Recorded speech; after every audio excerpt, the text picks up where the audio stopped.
Perkenalkan, nama saya Rashid Putra dengan 5540 pertemuan 3 itu adalah bab ARIMA. Jadi, ARIMA itu ialah salah satu metode statistik yang digunakan untuk menganalisis derajat waktu atau time series. Nah, terus model ini juga untuk meramalkan nilai masa depan berdasarkan pola historis dari data tersebut. Nah, ini tuh penting. Kenapa? Karena ini adalah untuk menyediakan prediksi yang akurat di masa depan dan juga membantu dalam pengambilan keputusan yang berbasis data. Dan untuk pengujiannya itu bisa di R atau Stata. Lalu untuk siapa sih ARIMA ini digunakan? Itu biasanya digunakan oleh para ekonom dan analis keuangan, serta pemerintah dan juga bank sentral. ARIMA akan digunakan jika data memiliki pola yang dapat dipelajari dari data nilai historisnya, lalu data tidak menunjukkan pola musiban yang kuat. Misalkan jika ada, itu bisa menggunakan yang SARIMA, itu S-nya itu cyclical. Lalu perlu dilakukan peramalan untuk perencanaan keuangan atau kebijakan ekonomi. Lalu juga digunakan saat model regresi biasa tidak cukup akurat untuk menangkap pola data deret waktu. Terus bagaimana ARIMA digunakan? Itu biasanya yang pertama memeriksa stasionaritas. Lalu yang kedua itu adalah melakukan diferensiasi jika perlu, misal kalau tidak stasioner. Lalu yang ketiga itu ialah menentukan parameter AR, I, dan MA dengan melihat grafik ACF atau PACF, serta membangun model ARIMA yang P, DQ, dan menyesuaikan parameter menggunakan metode Maximum Likelihood Estimation atau MLE. Serta selanjutnya itu ialah melakukan diagnostik residual untuk memastikan tidak ada pola yang tersisa. Dan yang terakhir itu ialah menggunakan model untuk peramalan. Oke, di sini sudah ada di RStudio. Saya menggunakan data yang kemarin yang dianalisis sebelumnya. Nah, jadi untuk pertemuan 3 ini kita akan membahas soal ARIMA.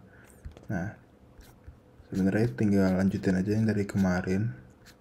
Itu ini ada kita buat PAR dan ACF dan PACF. Oke, jadi untuk parnya ini kita split dulu row-nya. Dan untuk ACF sama PACF kita pakai yang sudah didiferensiasi dengan lag 48. Nah, sudah terlihat ada dua, yaitu ada series DFTS difference yang pertama untuk ACF dan juga series DFTS div 1 untuk partial ACF-nya. Lalu kita akan melaksanakan forecast. Nah, dengan menggunakan sinteks, lalu kita akan melaksanakan forecast, tapi kita harus menggunakan library forecast terlebih dahulu. Nah, jika sudah di library forecast, kita menjalankan auto ARIMA DFTS yang biasa dengan trace-nya true. Nah, lalu setelah itu kita ke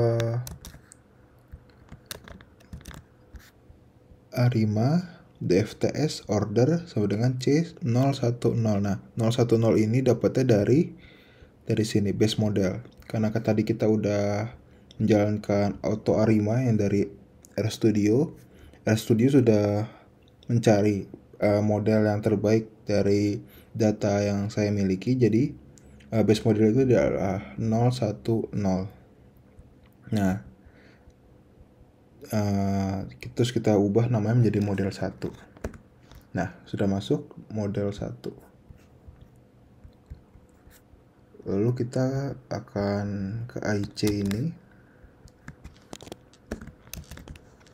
IC model 1. Nah, terlihat ada 1151. Lalu akhirnya kita akan forecast untuk 2 tahun. Harga IHSG pada tahun 2026 Desember berarti. Jadi untuk forecast model 1, model satunya itu data frame time series. Data frame seriesnya yang ARIMA 010 dengan H itu adalah seperti waktu, itu dalam satuan bulan itu 24 bulan.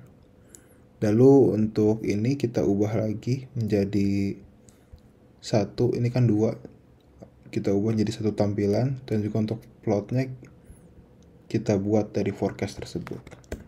Nah, ini dia bisa lihat di kiri bawah ada forecastnya dari Januari sampai Desember. Langkah terakhir kita akan mengecek residual dari model pertama. Nah, ini dia residualnya. Ada residual dari ARIMA 010, lalu ada residual dari DF yang Y sama ACF-nya. Oke, itu saja. Sekian dan terima kasih. Baik, di sini ada untuk interpretasinya. Di kiri, di foto yang di kiri atas, itu di P3 ARIMA split. Itu adalah ACF dan PACF. ACF dan PACF itu menggunakan yang first difference dengan lag 48. Untuk ACF sendiri itu ialah autocorrelation functions, itu untuk mengukur korelasi antara observasi sekarang dengan lag sebelumnya. Dan PACF itu adalah partial autocorrelation functions, yang dimana itu mengisolasi efek langsung dari lag tertentu dengan mengontrol lag lainnya. Nah, untuk grafik dari ACF dan PACF, interpretasinya ialah grafik menunjukkan bahwa sebagian besar lag berada dalam batas signifikan, yaitu ialah garis biru,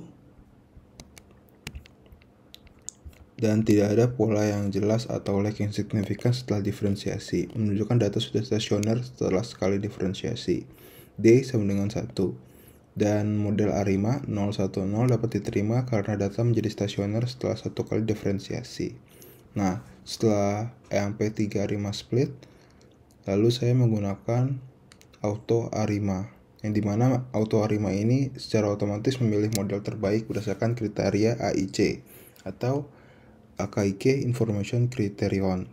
Dengan model yang dipilih oleh AIC tersebut ialah ARIMA 010, yang dimana 0 atau P sama dengan 0 itu adalah tidak ada hubungan autoregresif, data tidak tergantung pada nilai masa lalu, I sama dengan 1,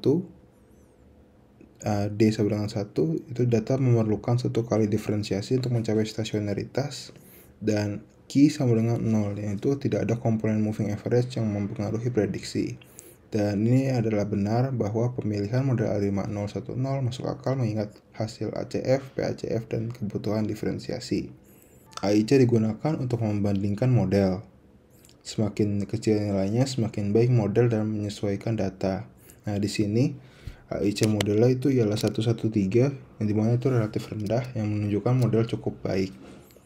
Nah, lalu untuk P3 ARIMA forecast 24 bulan ke depan, itu adalah 2 tahun. Nah, di sini adalah forecast model satunya dari Januari 2025 sampai Desember 2026.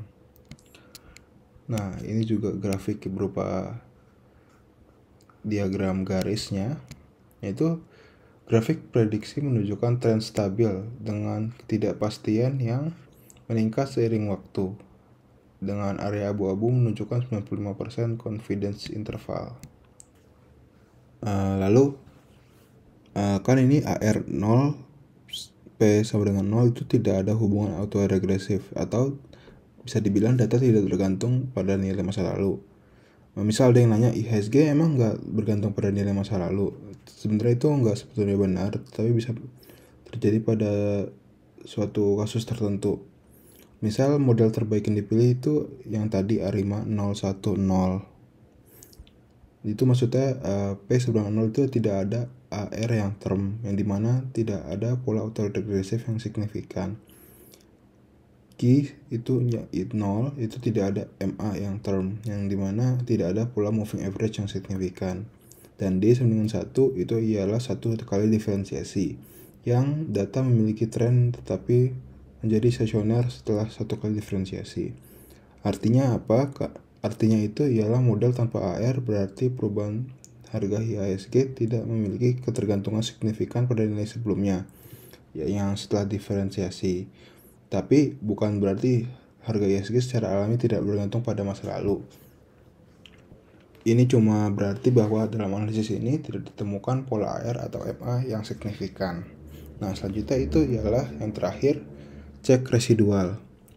Cek residual ini bisa dibilang finishingnya lah. Jadi untuk yang pertama, apakah sudah acak pada dasarnya residual itu ialah selisih antara nilai aktual dan nilai yang diprediksi oleh model. Model yang baik harus memiliki residual yang bersifat acak, artinya tidak ada pola tertentu. Nah, untuk plot time series yang residual, itu hasilnya tidak terlihat pola yang jelas atau tren tertentu dalam residualnya. Dan ini bisa diambil kesimpulan bahwa model sudah cukup baik. Lalu, untuk uji autokorelasi residual, itu bisa di kiri bawah.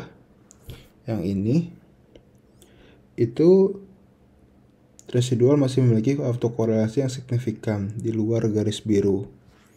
Ini. Nah, berarti masih ada informasi dalam data yang belum ditangkap model. Dan hasilnya itu tapi hampir semua titik berada dalam batas biru. Karena berada dalam batas biru, tidak ada autokorelasi yang signifikan. Dan bisa diambil kesimpulan bahwa model sudah cukup baik dalam menangkap pola dalam data. Lalu untuk distribusi residual, itu ada di histogram yang kanan bawah ini. Itu menunjukkan apakah residual mendekati distribusi normal. Dan hasilnya ialah histogram mendekati distribusi normal dengan beberapa penyimpangan kecil di ekor. Dan bisa diambil kesimpulan bahwa residual cukup normal meskipun ada sedikit outlier. Lalu yang terakhir itu adalah Aljung box test, yaitu adalah uji kehidakan pola dalam residual. Untuk H0-nya sendiri, itu ialah residual bersifat acak atau tidak ada pola yang tersisa, dan H1 itu adalah residual masih memiliki pola atau model kurang optimal. Dan hasilnya adalah Q, itu ialah 12,852 dengan DF-nya 17 dan P-value-nya 0,746 yang dimana ini lebih besar daripada 0,05. Karena P-value itu lebih besar, menunjukkan bahwa residual sudah acak dan bisa diambil kesimpulan bahwa tidak ada pola tersisa dan model sudah cukup baik. Segitu saja, terima kasih. Wassalamualaikum warahmatullahi wabarakatuh.